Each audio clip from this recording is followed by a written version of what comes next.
বাংলাদেশে হলুদ সাংবাদিকের সংখ্যা দিন দিন যেই পরিমাণ বাড়তেছে, খুব ভয় লাগতেছে যে এরা জাতিকে কি নিউজ দিবে, এদের কাছ থেকে জাতি কি নিউজ গ্রহণ করবে। দেখেন, এই রমজান মাসেও ফিলিস্তিনে গাজায় আপনার আমার মুসলিম ভাই বোনের রক্তে জমি রঞ্জিত করে লাইতেছে। শুধু আপনার আমার ভাই, এই ছোট ছোট মাসুম বাচ্চা নবজাতক শিশুর রক্তে গোটা জমি লাল হয়ে যাইতেছে, রঞ্জিত হয়ে যাইতেছে। আর এই হলুদ হামবাদিকরা, এদেরকে সাংবাদিক বলা যাইতে পারে না, এদেরকে হামবাদিক বলা যাইতে পারে। দেখেন, এই হামবাদিকরা সেই গাজার শিশুদের রক্ত রাইখা, সেই শিশুদের লাল রক্ত রাইখা এরা কি করতেছে, তরমুজের লাল নিয়ে ব্যস্ত হয়ে পড়ছে। তরমুজ আলা কোথায় গেল, কোথায় আছে, কোথায় কি করতেছে, সেই তরমুজ আলার পিছনে পিছনে ঘুরতে আছে। এই তরমুজ আলাকে না খাইতে দিচ্ছে, নাইতে দিচ্ছে, শুইতে দিচ্ছে, তরমুজ আলাকে শান্তি দিচ্ছে না।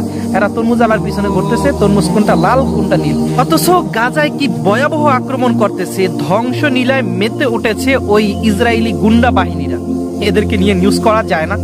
এই যে ছোট্ট ছোট্ট মাসুম বাচ্চারা কিভাবে ধ্বংসের শিকার হইতেছে, কিভাবে আক্রমণের শিকার হইতেছে, এগুলো নিয়ে তো নিউজ করা যায়। দেখলে চোখের পানি ধরে রাখা যায় না। ছোট্ট ছোট্ট মাসুম বাচ্চারা, গোলাপের মতো ছোট্ট ছোট্ট এই বাচ্চাদেরকেও তারা রেহাই দিচ্ছে না, সেগুলো নিয়ে নিউজ করতেছে না। এরা নিউজ করে তরমুজের লাল নিয়ে। আর ওই যে হামজা চৌধুরী ফুটবলার দেশে আসছে, তাকে নিয়েও নিউজ করতেছে। তারে তো একেবারে নাইতে খাইতে ঘুমাইতে কোনোটাই দিচ্ছে না।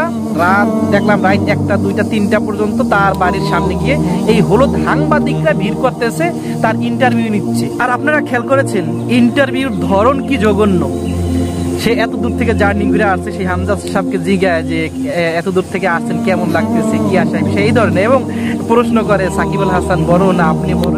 আন্তর্জাতিক নিউজগুলো রাখে এগুলো কি ইন্টারভিউর বিষয়? এগুলো নিয়ে নিউজ করা, এগুলোই কি তাদের দায়িত্ব?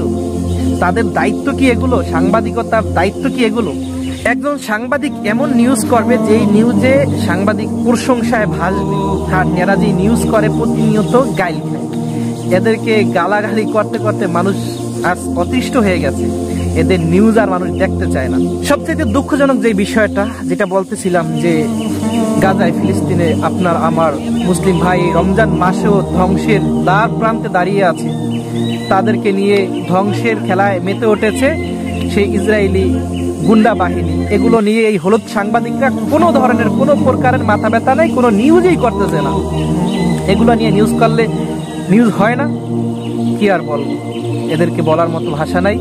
যাই হোক দর্শক, ভিডিও শেষ করে দিচ্ছি। দেখা হবে পরের কোনো ভিডিওতে। ভিডিও সংক্রান্ত আপনার মূল্যবান মতামত অবশ্যই আমাদের কমেন্ট সেকশনে লিখে যাবেন।